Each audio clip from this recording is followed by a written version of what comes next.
The topic of freedom is quite important because if it seems to us that we are losing our freedom, then we have to realize that no one can take away our freedom, because the cornerstone of the whole universe is freedom. Wait, but how do you want to explain to me what's going on in the world then?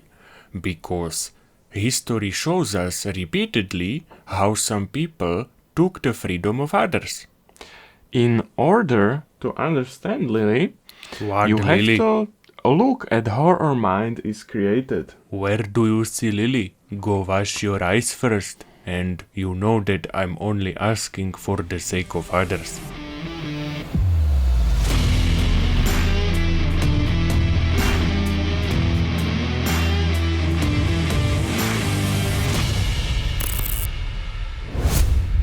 From a neurological point of view, our mind, that is, how we think and how we perceive the world, is the result of our brain. And our brain is a record of all the information we've learned from others. This means that everything we know is written in our brain cells called neurons.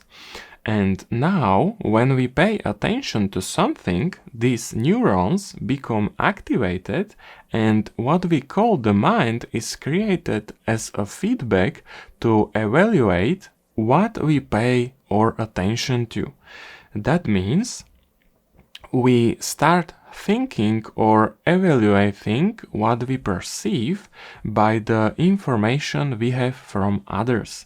And these thoughts then travel from the brain to our body in the form of chemical and electrical impulses that trigger a chemical feedback, which we call an emotion. And this emotion hardens this learned information in the brain.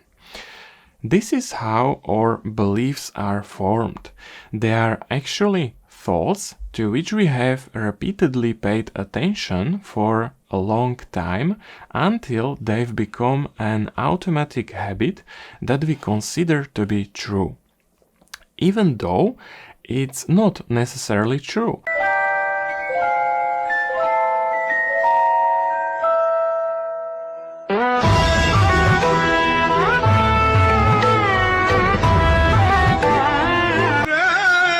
Because when we were children, our brain became a copy of the environment and could not yet analyze whether what others were teaching us was true or not.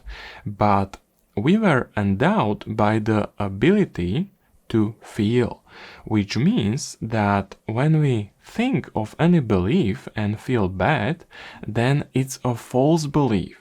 If it were not a false belief, we would not feel bad but great.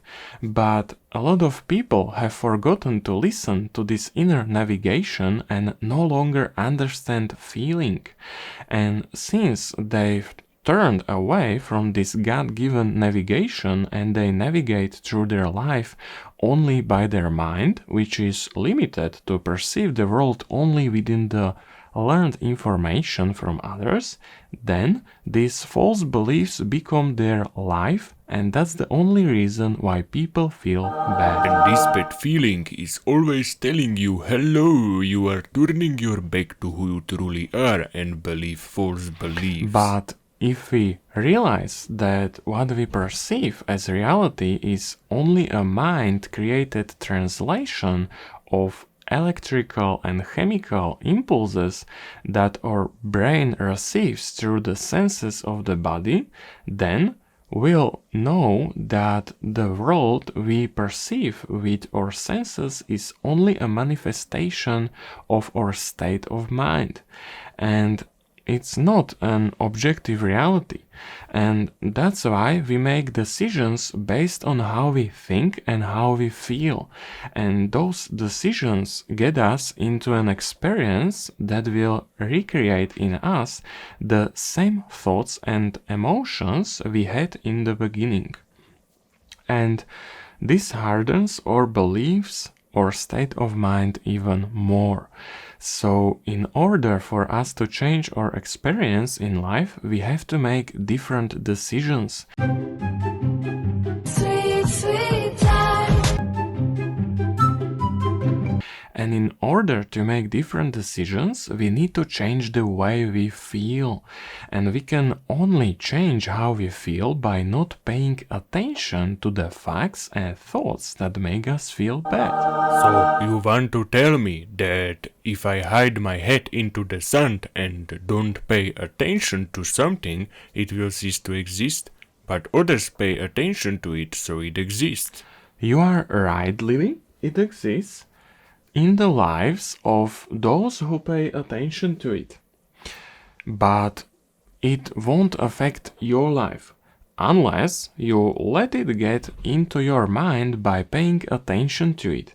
You are not obliged to accept ideas from other people as your own, and you also don't have to take any facts to be true, because everything that exists in this world was once just a thought, and when someone paid attention to this thought long enough, they began to feel it, and then they made decisions by which the thought was materialized. And this materialized thought you are not obliged to take for your truth, which means that those thoughts and facts that you don't pay attention to will not affect your life.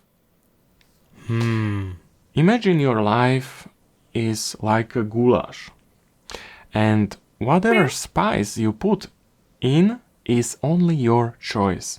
So no one can put any spice in your goulash. So when you come to the store and see 1000 different spices, what are you going to do? Well, I'll choose the spice that I want. Exactly. And you won't be upset that someone has allowed themselves, since the basis of existence is absolute freedom, to create spices that you don't want to have in your goulash. And you won't fight them. You simply won't add them into your goulash. And you won't pay your attention to them. Well, that's true. So, unless you don't let unfavorable thoughts into your mind, then no one can put anything into your reality. So the only way you may think you can lose freedom is to trust someone who wants to take it from you, that they can take it from you, because in order to become part of any game, you must first take the thoughts and facts from that game for your own. And you can only do that by paying attention to them.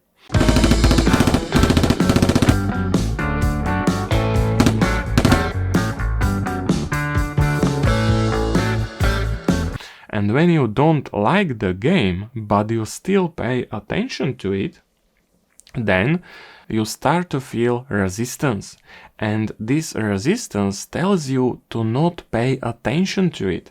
But if you ignore it and fight against it, then you go against yourself, because you don't respect the basis law of the universe, which is freedom.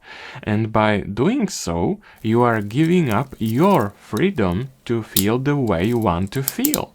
That way, you lose the freedom to make decisions which you want to make. And the result will be that you will get even more of what you are fighting against. And it will seem to you that someone can interfere with your freedom, but the actions of others towards you and your whole life are always the answer to what thoughts you have paid attention to and how you have felt. But how not to pay attention to what I don't want when it's all around me? First, you can turn off the TV and not listen to the radio. And when someone starts talking to you about some nonsense, leave the room or tell them that you are not a masochist or a sadist to talk about things you don't want in your life or in the lives of others. Or change the people you meet most often. I will scratch them. And when you have an urge to talk about something, think first whether it's something you want to see in your life or not. If not, don't pay attention to it and don't talk about it. Only this way you won't take part in a game you don't want to play. And Socrates wants you to know this. And the energy that creates our world is our attention. So our task is to pay our attention only to well-being and not be willing to pay it to any doubts, illnesses, images, thoughts, or unfavorable things that we don't want to see in our lives or in the lives of others. Only then we can truly be free. And if you want to be free, support us with your like and subscribe. Don't wave like fagot.